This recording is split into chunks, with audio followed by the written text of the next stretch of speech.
आकाशवाणी गोरखपुर से क्षेत्रीय समाचार।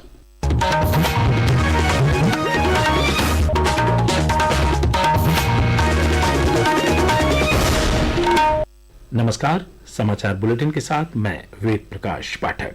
बेसिक शिक्षा विभाग के सेवारत शिक्षकों के लिए टीईटी परीक्षा की अनिवार्यता के खिलाफ प्रदेश सरकार सर्वोच्च न्यायालय में रिवीजन याचिका दाखिल करेगी। यह जानकारी मुख्यमंत्री योगी आदित्यनाथ ने अपने सोशल मीडिया प्लेटफॉर्म पर दी है। मुख्यमंत्री ने कहा है कि प्रदेश के शिक्षक अनुभवी हैं और समय समय पर सरकार द्वारा उन्हें प्रशिक्षण प्रदान किया जाता रहा है। ऐसे में उनकी योग्यता और सेवा के वर्षों को नजरअंदाज करना उचित नहीं है। केंद्रीय प्रत्यक्ष कर बोर्ड ने आकलन वर्ष 2025-26 के लिए आयकर रिटर्न भरने की अंतिम तिथि एक दिन बढ़ाने का निर्णय लिया है। अब रिटर्न आज रात 12 बजे तक दाखिल किए जा सकेंगे। आयकर विभाग ने कल देर रात सोशल मीडिया पोस्ट में यह जानकारी दी। इस महीने की 3 सितंबर को जीएसटी परिषद ने आम लोगों की जीवन सुगमता के लिए कई क्षेत्रों में कर कटौती की थी। कृषि क्षेत्र में जीएसटी सुधारों को लेकर प्रस्तुत है एक रिपोर्ट। 1800 सीसी से कम क्षमता वाले ट्रैक्टरों पर जीएसटी की दर 12% से घटाकर 5% कर दी गई है। टायर, ट्यूब और हाइड्रोलिक पंप जैसे ट्रैक्टर के कल पुर्जों पर जीएसटी घटाकर 5% कर दी गई है, जो पहले 18% थी। खेती में इस्तेमाल होने वाले विशिष्ट जैव कीटनाशक, सूक्ष्म पोषक तत्व, ड्रिप सिंचाई प्रणाली और पानी छिड़काव प्रणाली के साथ ही फसल कटाई और अनाज की छटाई में उपयोग होने वाली विभिन्न कृषि मशीनों पर भी जीएसटी की दर 12% से घटाकर 5% कर दी गई है। ये नई जीएसटी दरें 22 सितम्बर से लागू की जाएगी। शिवांग के साथ नीतिका गुप्ता, आकाशवाणी समाचार, नई दिल्ली।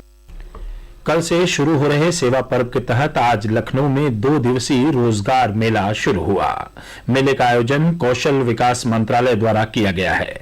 मेले में 100 से ज्यादा कंपनियां युवाओं को लगभग 7,500 नौकरियों और अप्रेंटिसशिप के अवसर दे रही हैं।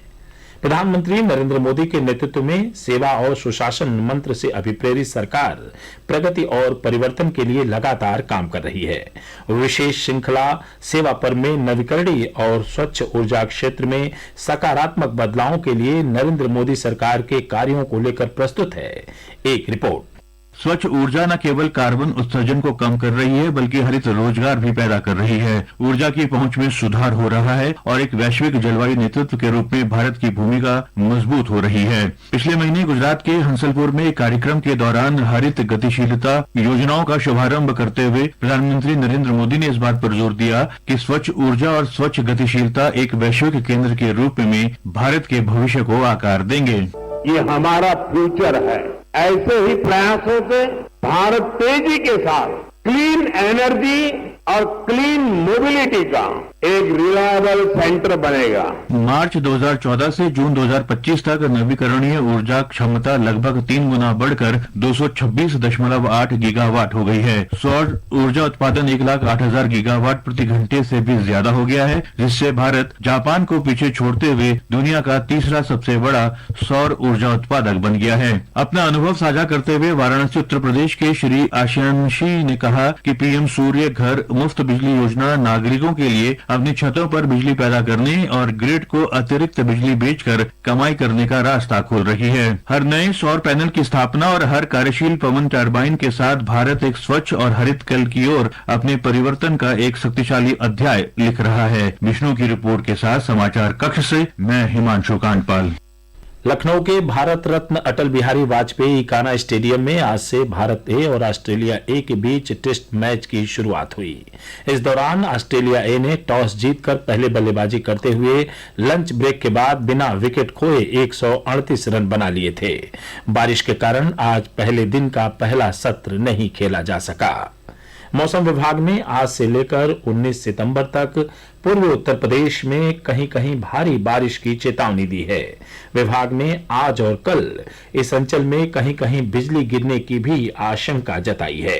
इस बीच गोरखपुर और आसपास के जिलों में आज भी कुछ स्थानों पर रुक रुक कर हल्की से मध्यम वर्षा का क्रम जारी है।